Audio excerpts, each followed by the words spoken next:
So the biggest question that I get is, should you stick with just one service? And this is for SMMA owners who are watching this. So if you've been following me for a while, I talk about upselling, ascension programs, not just ads, doing SEO, doing email, doing SMS, doing, TikTok, Snapchat, Google, like all these different services.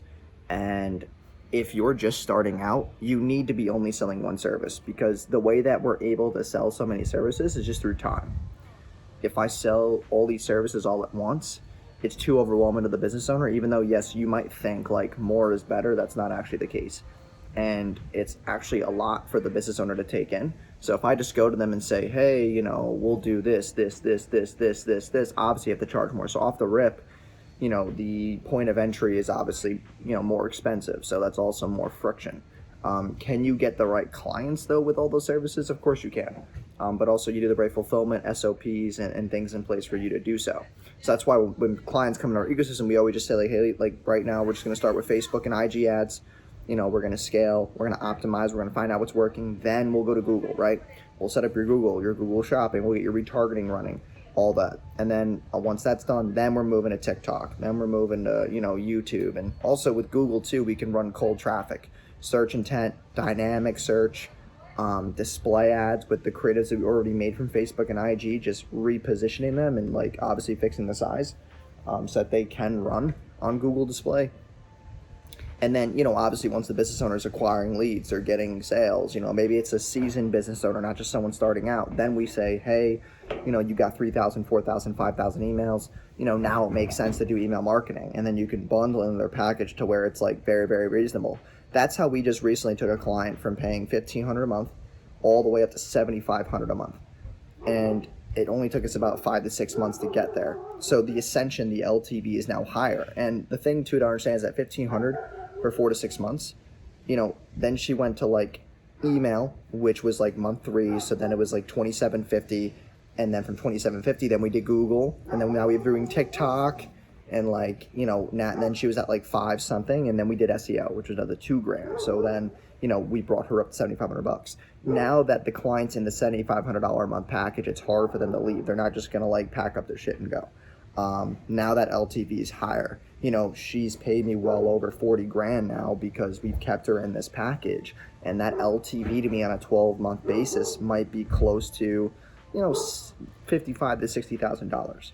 So that's worth it, right? And you're also building trust as you go to where the upsell point's easy. I posted on my Instagram story about 2 weeks ago, and I talked about this client who was, replying to us through Instagram DM, and then she was like, hey, like, just run my card. And like, those are the kind of clients that you need because you're upselling them, you already have their payment info. It's easy for you to sell that service. Sorry for the dog barking in the background, by the way. I'm actually at Troy's house right now, and we're in downtown, like not downtown, but this is like St. Pete area, and it's like this goes to the lake out there or whatever you want to call it. So it's really nice. I'm sitting out here on the deck. They have a kayak here. It's pretty sick. So it's just a good change of scenery for all the videos because I feel like I've been in the same exact background for so long. And I did record some while I was traveling to Chicago, so that was cool. So the next piece of this question though is that, you have to think too, selling one service, like you'll make less, but then you can wrap other things around it that don't screw up your fulfillment. So what I mean by that too is that you got to think about the back end, which is the fulfillment piece, which is, you could sell this one service and, maybe your LTV is not as high, but as you give clients more services over time, their LTV is longer, they stay longer, retention rates are higher, you're giving more value because the more services you offer, the more value you're providing to the client, obviously, right? So that's like a big piece. And then the other thing that we're thinking about upselling her soon is Amazon ads and setting up her Amazon store and all that, which is obviously going to be a pretty penny. I'm probably going to charge $3,000 to $4,000 a month for that, but that will give her value over time, and she'll understand that. And then it'll be over $10,000 a month. She won't leave for God knows how long, or she might trim a service or two, or she'll go somewhere else, whatever, for maybe one of the services, try to get it cheaper, but she won't leave completely because we have all the systems in place. We have our hands in so many pieces of the business to where she can't go anywhere else. And that's really important to do. Is that was the big mistake that I made, is that I was working with a lot of local businesses and I was only running Facebook. And I didn't realize that a lot of search intent, you just should be running more Google. If you run more Google, they're going to get more results. They're going to stay. You have more hands in the business. So, like, it's what's a good analogy for this? It's kind of like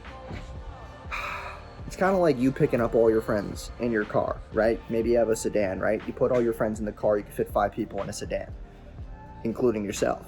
If one of your friends gets mad, they might just leave, but not everybody else will leave. But if you only have one friend in the back and they leave, now you have no friends. It's like you still have viable options. You still have your hands there. You still have your friends there. It's like that's the kind of ordeal that I look at. So you always want to have as many hands in a business as possible. But if you're just starting out, sell one service. Hammer that down, get the fulfillment down, get your retention rates over 85% on that one service. Then you start upselling more things to increase the value proposition. So that would be my advice to you. So I hope that answers your question. I got a comment a couple weeks ago about this. I want to make a video on it. If you guys have any questions that you want me to make a video on, just comment down below. Like, comment, subscribe, all that fun stuff. I appreciate all the support we're getting recently. It's been really, really good. So just like, comment, and subscribe down below. It is free, and I will see you guys in tomorrow's video.